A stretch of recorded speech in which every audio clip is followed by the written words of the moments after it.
Blaming President Trump for these floods is a depraved lie, and it serves no purpose during this time of national mourning.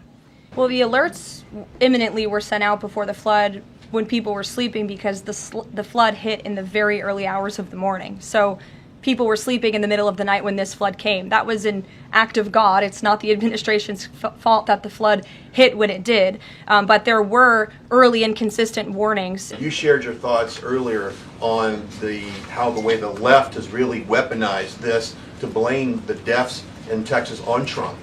Want to comment on that again? Yeah, I just do think those comments are depraved and despicable, especially when so many Americans are mourning the loss of their children. The National Weather Service, as I said, did its job. Many experts, many meteorologists have said that. Many of you in the media, in all fairness, have said that as well. Unfortunately, not all. And many Democrat elected officials are trying to turn this into a political game, and it is not. This is a national tragedy, and the administration is treating it as such. Are there concerns within the White House or from the president himself over the cuts that happened under Musk while he was advising DOGE, including the National Weather Service? I think I've already addressed that, Kristen, and what I can tell you is that these offices were fully staffed. The San Angelo office was fully staffed with 12 forecast meteorologists. There were no vacancies. The San Antonio office was operating with 11 forecasters, and as Brian said, the union themselves said that there was adequate staffing. So I think those words speak for themselves, and the numbers speak for themselves. This was a once-in-a-century flash flood, a tragic natural disaster, and the administration is doing all that we can on the ground to help these families during this time of need. I want to start by addressing the devastation from the tragic flash floods in Texas. Moments ago, the Department of Homeland Security provided an update that 91 innocent souls have now perished. Everyone here at the White House, including the President of the United States, is praying for the victims' families and friends during this unimaginable time. President Trump swiftly signed a major disaster declaration for Kerr County, Texas, to ensure our heroic first responders have every resource they need in the relief and recovery efforts. Secretary of Homeland Security Kristi Noem traveled to Texas over the weekend, and the entire Trump administration is working hand in glove with state and local officials to provide every assistance available. The situation on the ground remains dangerous, and there could be additional public safety threats with potential incoming heavy rain. So we encourage everyone in the area to remain vigilant, listen to all warnings, and respond accordingly. Unfortunately, in the wake of this once-in-a-generation natural disaster, we have seen many falsehoods pushed by Democrats such as Senator Chuck Schumer and some members of the media. Blaming President Trump for these floods is a depraved lie, and it serves no purpose during this time of national mourning. Here are the facts. In the lead up to this tragic natural disaster, the National Weather Service did its job. Despite unprecedented rainfall, the National Weather Service executed timely and precise forecasts and warnings. On July 3rd, the National Weather Service office in Austin, San Antonio, Texas, conducted forecast briefings for emergency management in the morning and issued a flood watch in the early afternoon.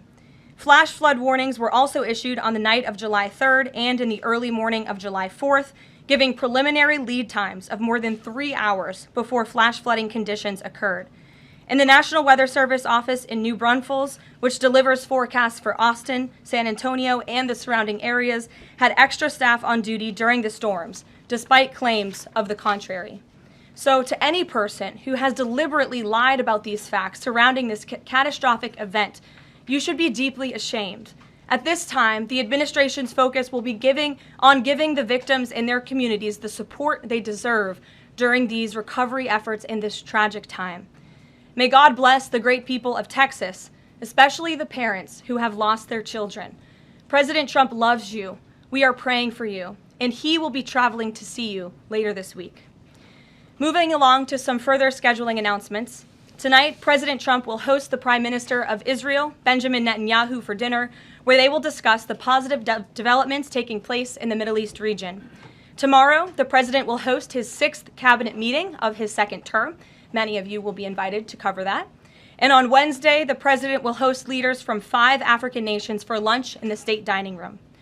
In other news, after the historic signing on the South Lawn of the White House on the 4th of July, President Trump's One Big Beautiful Bill is now the law of the land.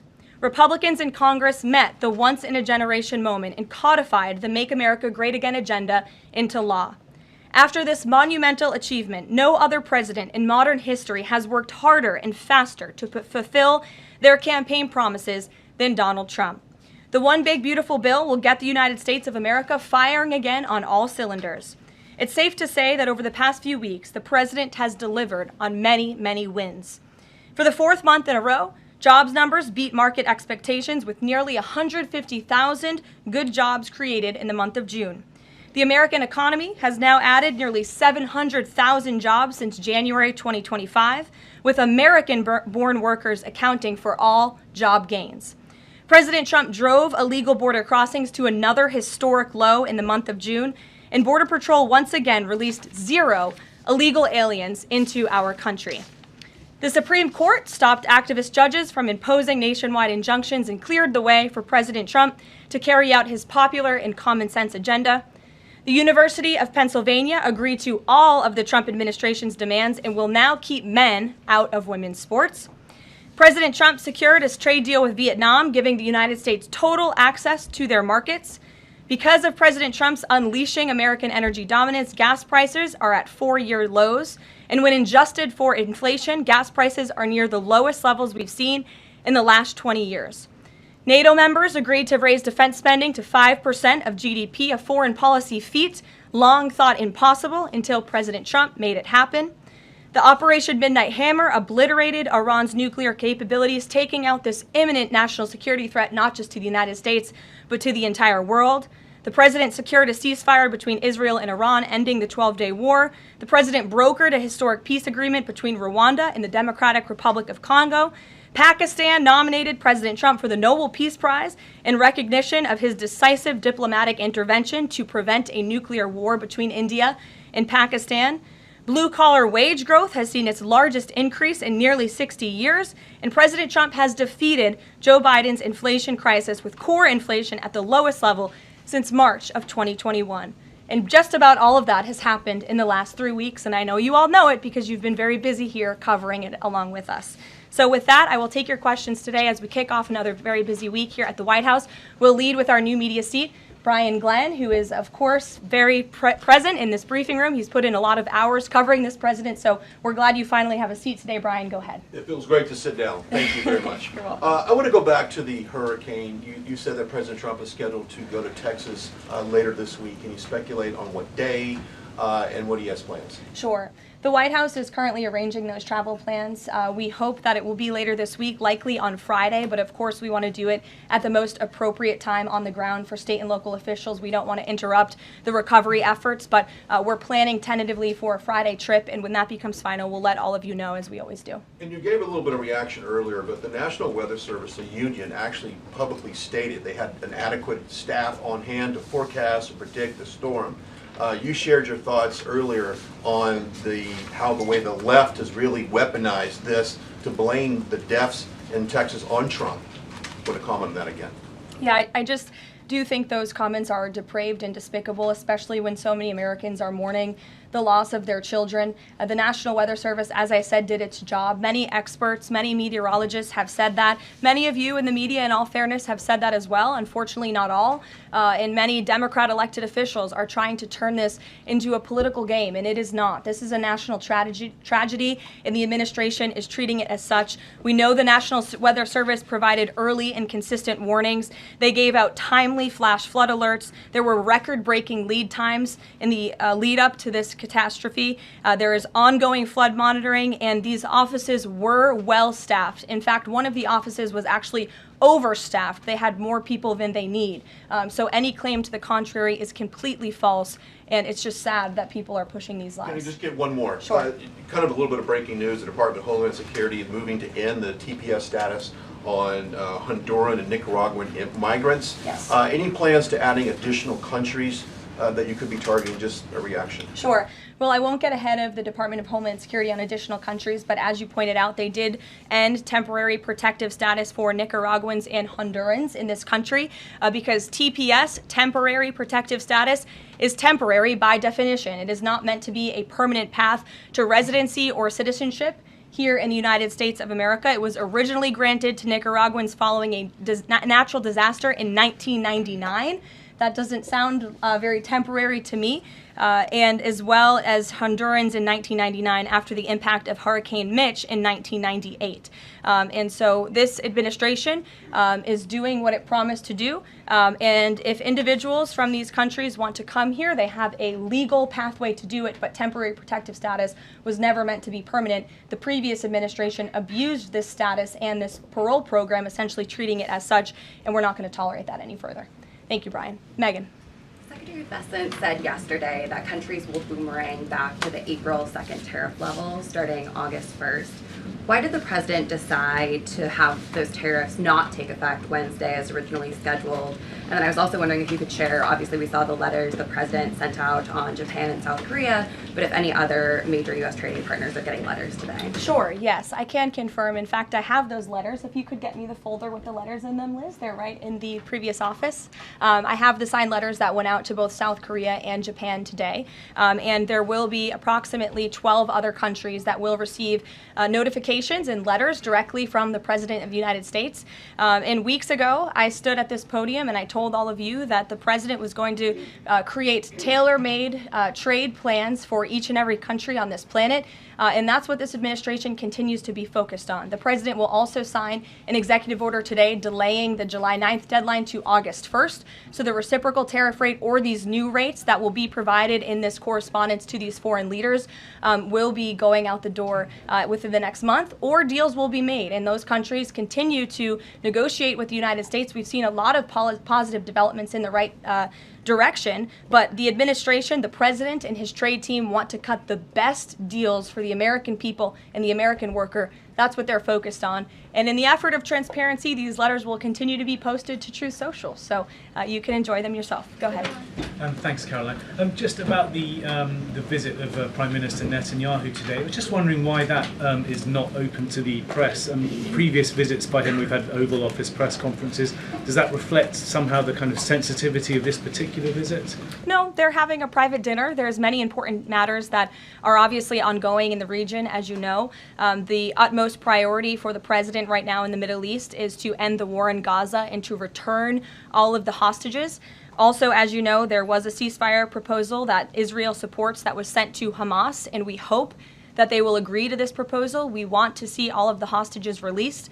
That's on the top of the president's mind, so that will be discussed, as well as the many other positive developments we've seen in the Middle East. I want to go back to the trade deals. As you see, we have these beautiful letters that the president has signed. This one is to the President of the Republic of Korea, original signature on that, and these will be mailed. And then here we also have another letter to the Prime Minister of Japan as well. Both countries will be receiving a 25% tariff rate effective on August 1st. Go ahead. Thank you so much. You said it, and the President said it many times, you want to see an end to the war in Gaza. Will he give guarantees during this 60-day period of ceasefire that actually the war will end? Because this is a sticking point with Prime Minister Netanyahu, and I'm wondering if they see eye to eye on this point. And how do you see the next day? What the next day in Gaza will look like? Look, right now the president is focused on today and to get the Hamas to agree to this ceasefire. I don't want to comment on the details of the arrangement out of respect for these negotiations, but an agreeable and appropriate ceasefire proposal has been sent to Hamas. And I can also tell you Special Envoy Witkoff intends to travel to Doha later this week, where he will continue to engage in these discussions. And the Qataris and the Egyptians have been incredibly helpful partners in mediating these negotiations and discussions to bring peace to this region and end this conflict once and for all. Kristen. Two questions. Thank you, Karoline. Sure. The first question is President Trump reconsidering his plan to phase out FEMA, given what officials have said is their critical role on the ground now in Texas? Look, the president wants to ensure American citizens always have what they need during times of need, whether that assistance comes from states or the federal government. That's a policy discussion that will continue. And the president has always said he wants states to do as much as they can, if not more. And in the case of Texas, the state and local officials are doing a tremendous job. And I know the president, Secretary Noem, and the federal government are very proud to be working with them. And the president has promised to give Texas the assistance that they need during this tragic time. Just one follow-up on cuts overall.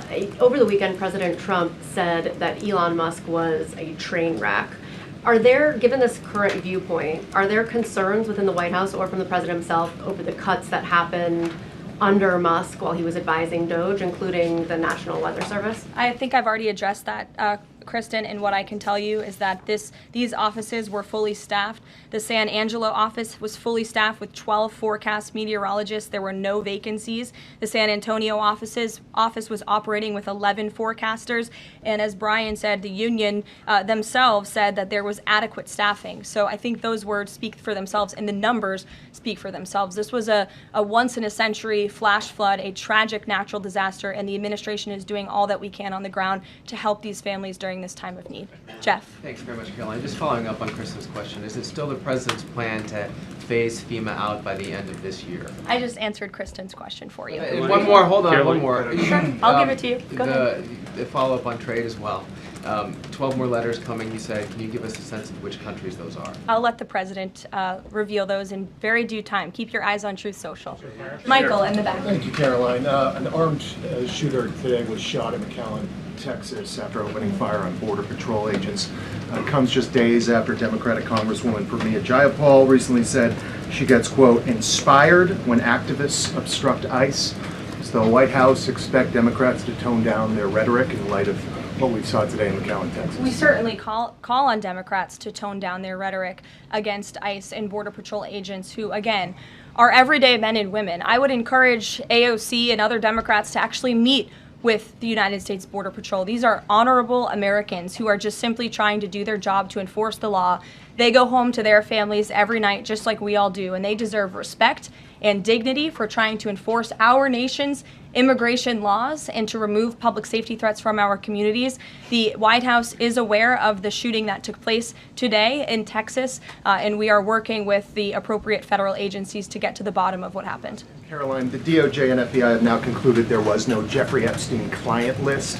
What do you tell MAGA supporters who say they want anyone involved in Jeffrey Epstein's alleged crimes to be held accountable? This administration wants anyone who has ever committed a crime to be held accountable, and I would argue this administration has done more to lock up bad guys than certainly the previous administration. And the Trump administration is committed to truth and to transparency. That's why the Attorney General and the FBI Director pledged at the President's direction to do an exhaustive review of all of the files related to Jeffrey Epstein's crimes and his death, and they put out a memo in conclusion of that review. There was material they did not release because, frankly, it was incredibly graphic and it contained child pornography, which is not something that's appropriate for public consumption, but they committed to an exhaustive investigation. That's what they did, and they provided the results of that. That's transparency. Follow up on that, Sure. Caroline.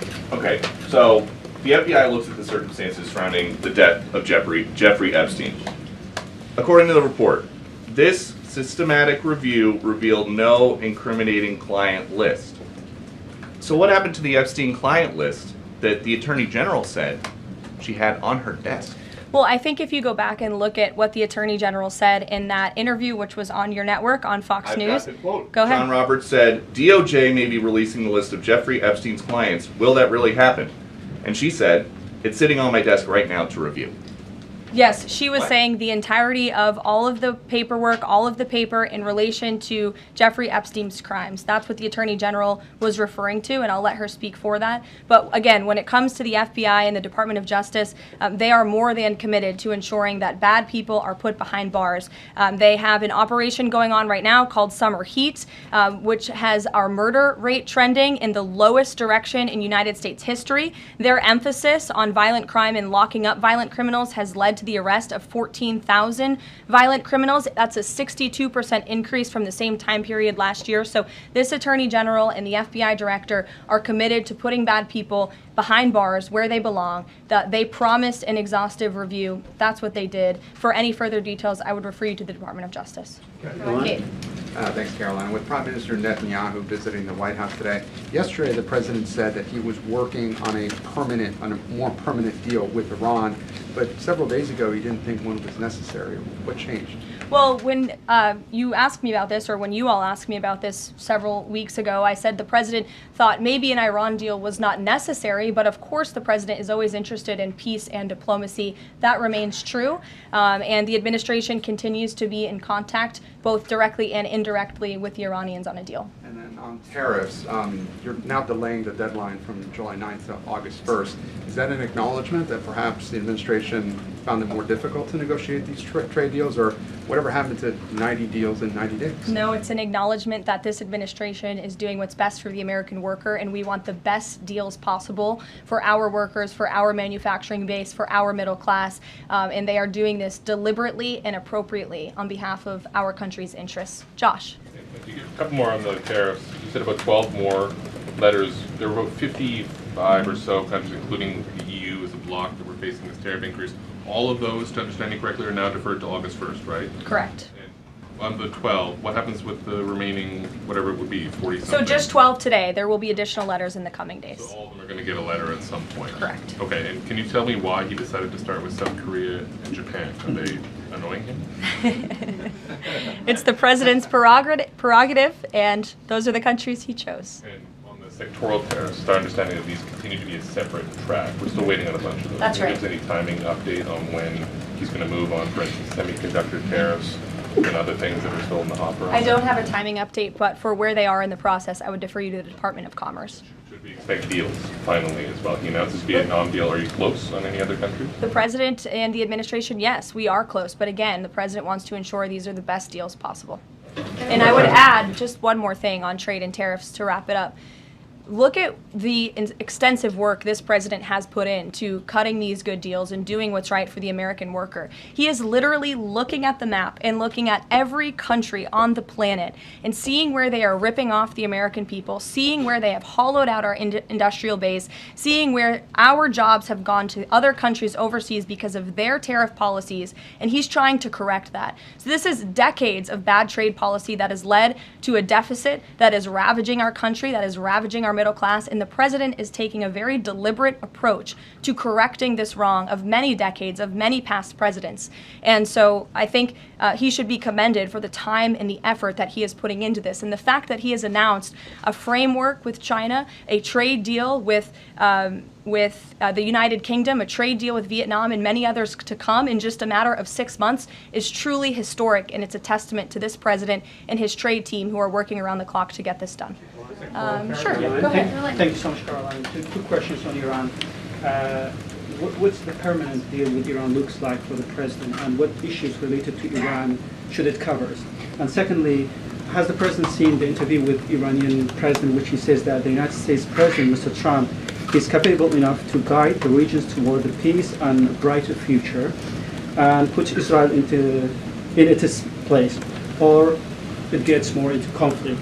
Has the president seen these comments, and what's his reaction to these comments? I'm not sure if he's seen those comments, but certainly I think it's true that the president is the right man for the job to move the direction, this region into the direction of peace and stability for the future. That's what he and his national security team are working on every day, and we've already seen historic achievements in that direction. Go ahead.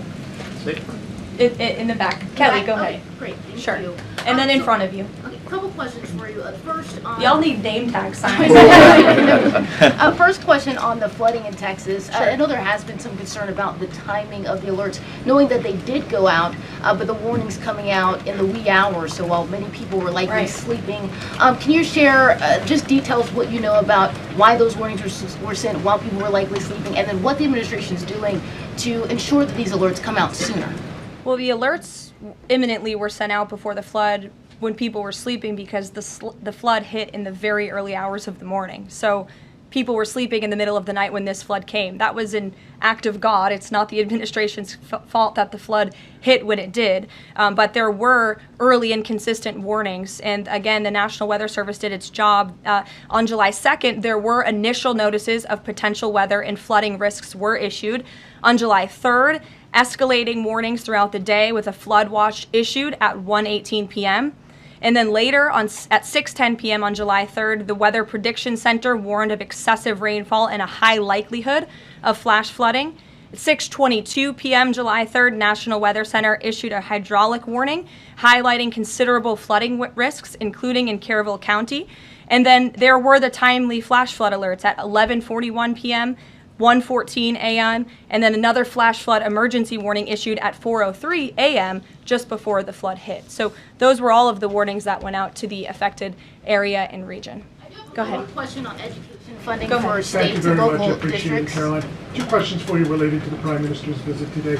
Number one, there's a report circulating that the Gaza Humanitarian Foundation provided a proposal to the White House to build these so-called humanitarian transit areas inside and outside of Gaza.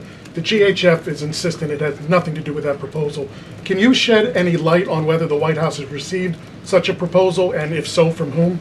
I'm unaware if a proposal from the Gaza Humanitarian Foundation was sent to the White House. I haven't seen it, but I can ask our National Security Council. And also a document circulating that the White House is prepared to lift the Foreign Terrorist Organization designation from HTS, the group of President al-Shara in Syria. Can you confirm that that's taking place? Again, I haven't heard that, or I'm not aware of that action taking place. As you know, we did lift particular sanctions on Syria, but we did leave them on for particular terrorist groups. If that has changed, we will, of course, let you know if there's a change in policy, but I'm unaware of one at this time. Sure, go ahead.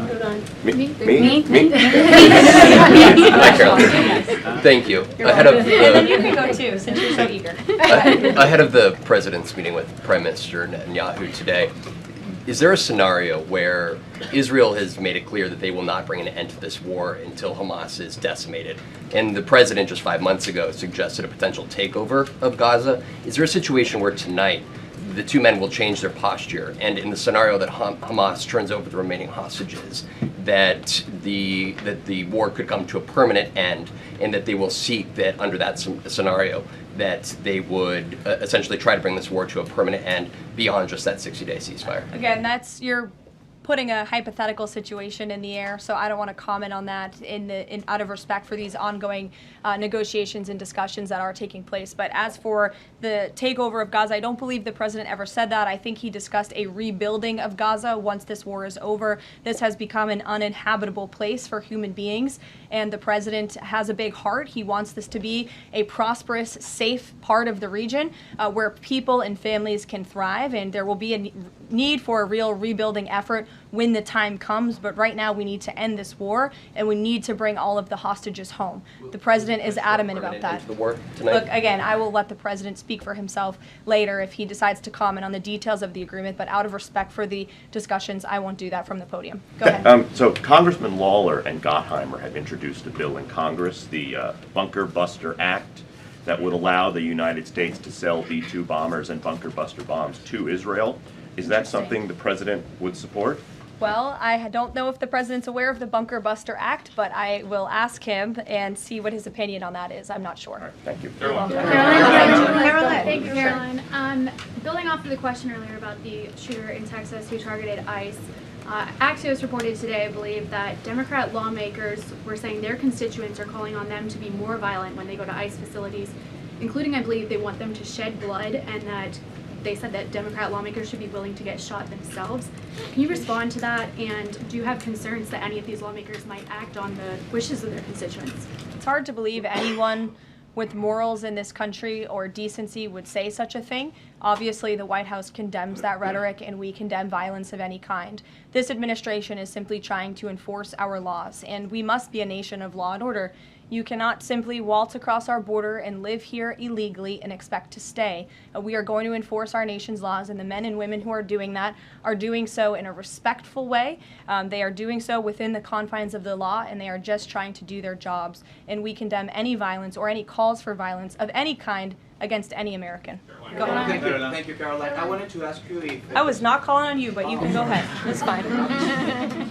There's a lot of people in here today. President Trump already saw the letter that the Colombian President Gustavo Petro sent him, apologizing for his comments a few weeks ago, suggesting that there was an involvement from the U.S. government in an alleged coup d'etat in Colombia.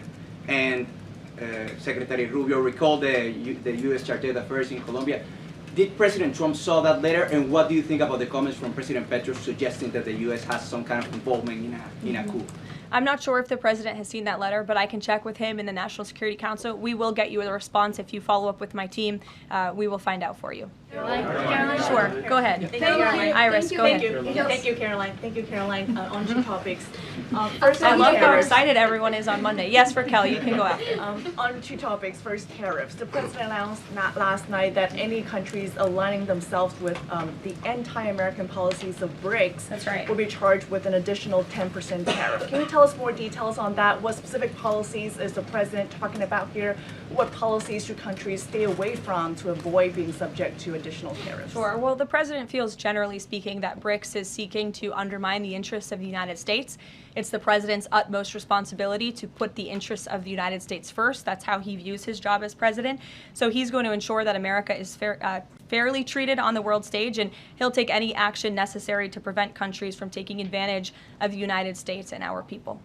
Raquel, go ahead. On the illegal immigrants, Reuters' Tom Homan told us this morning that ICE will have to arrest 7,000 illegal immigrants every day for the remainder of this administration to just catch the ones that were let in during the last administration. I'm wondering what the new resources and manpower, of course, given by the Big Beautiful Bill, which of course opens the door for ICE to hire additional 10,000 agents and officers. What's the administration's expectations now for daily arrest numbers going forward in the upcoming months? Sure. I'll let the Secretary of Homeland Security and her department speak on what they're looking for in terms of daily numbers. What I can tell you is I receive the daily reports each morning, and ICE is out there doing the jobs that they swore an oath to do, and they are removing public safety threats from our communities every day, and our country is becoming a safer place because of their efforts. And the One Big Beautiful Bill that is now law will give significant resources to ICE and Border Patrol to continue the tremendous work that they are already doing. And I think every American who wants to live in a safe neighborhood should be grateful for their efforts. Raquel. Thank you, Caroline. Raquel, and then I can go to you. So much. And then you, Dr. Harper. Thank you, Caroline. It's a follow-up on the BRICS question. So does President Trump believe that the BRICS are getting stronger or trying to isolate the United States? And how close is he monitoring this summit that is taking place in Brazil right now? He's closely monitoring it, which is why he put out a statement himself. He does not perceive these countries as growing stronger. He just perceives them as trying to undermine the United States' interests, and that's not okay with him, no matter how strong or weak a country may be. Go ahead. Yes, go ahead. Yes. As promised, yes, go ahead. Thank you. Does Trump have a vision for post-war Gaza? You mentioned, he's talking about now the ceasefire, but does he support permanent or temporary Israeli presence in the Gaza Strip? Does he continue to see a continued role for the Gaza Humanitarian Foundation to continue to operate in the Gaza Strip? Well, as you know, because we've talked about it before, the president has directed aid to be moved into the region, and that has been taking place. You've actually seen people in the Gaza Strip yelling out, "Thank you, Trump," for the aid and for the meals that they have received, because the previous administration never did that for some reason. But this president, again, wants to see peace and stability in the region. So as I outlined previously, he views this part of the region as having a real chance at being peaceful and prosperous. But again, we need to end this war. We need to get all the hostages home, and Hamas needs to accept this proposal in order to do that. Dr. Harper, go ahead. I'm Dr. Anthony Harper with the Intermountain Christian News. Thank you for taking my questions. Given the nature of the Palestinian Authority, with their pay to slay, teaching Jew hatred to children, corrupt leaders, and no elections for 19 years, who does President Trump support to govern Area A and Area B to prevent Hamas from ruling? And what is President Trump's position on Israeli sovereignty? Sure. Well, the president believes Israel, of course, has a right to defend itself. As for the first part of your question, you're getting ahead, Dr. Harper. As I told you, the president wants Hamas to accept this proposal right now. He wants to see peace in this region, and he's committed to doing that. Sean. Hey, Caroline, can you just please walk us through the decision to halt the supply of weapons to Ukraine? at a time when Russia is really hitting Ukrainian cities and civilians. Was Sure. that the president who decided that, or did the Pentagon do it without his approval? No, neither of those things are true. I'm happy to walk you through it. This was a standard review by the Pentagon of all weapons and all aid and all support that the United States is providing all countries and all regions around the world, not just Ukraine. When the Secretary of Defense took office, he directed the Pentagon to conduct this review to ensure that everything that's going out the door aligns with America's interests. So it's a pause to review to ensure that everything the Pentagon is pushing out there is in the best interest of our military and our men and women in uniform. Fran. Two questions on Israel. You suggested that Hamas is the impediment currently to a ceasefire. So if not a ceasefire deal, then what does the president hope to achieve with tonight's dinner with the prime minister? Again, you guys are getting around to a lot of hypotheticals. I don't want to get ahead of the president, but there are many other issues to discuss with Prime Minister Netanyahu tonight related to the region and just the entire world. So this will be a dinner to talk about Operation Midnight Hammer, which was incredibly successful, to talk about peace in Gaza and ending that conflict, as well as many other topics of discussion in relation to Israel and the United States. Sure, go ahead. Thank you, Karoline. Given the fact, this is on the trade letters, given the fact that the president put into effect the tariffs on April 2nd and then put the pause into place, is the president at all concerned that these countries that are receiving the letters won't take them seriously because the deadline seems to have shifted already and may shift again? They will take the letters seriously because they have taken the president seriously, and that's why the president's phone, I can tell you, rings off the hook from world leaders all the time who are begging him to come to a deal. And this administration is working hard to ensure those deals are in the best interest of the American people. And this delay, again, is in the best interest of the American people. And you all will continue to see these letters released on the president's Truth Social, and we will see you all later. Thank you, guys.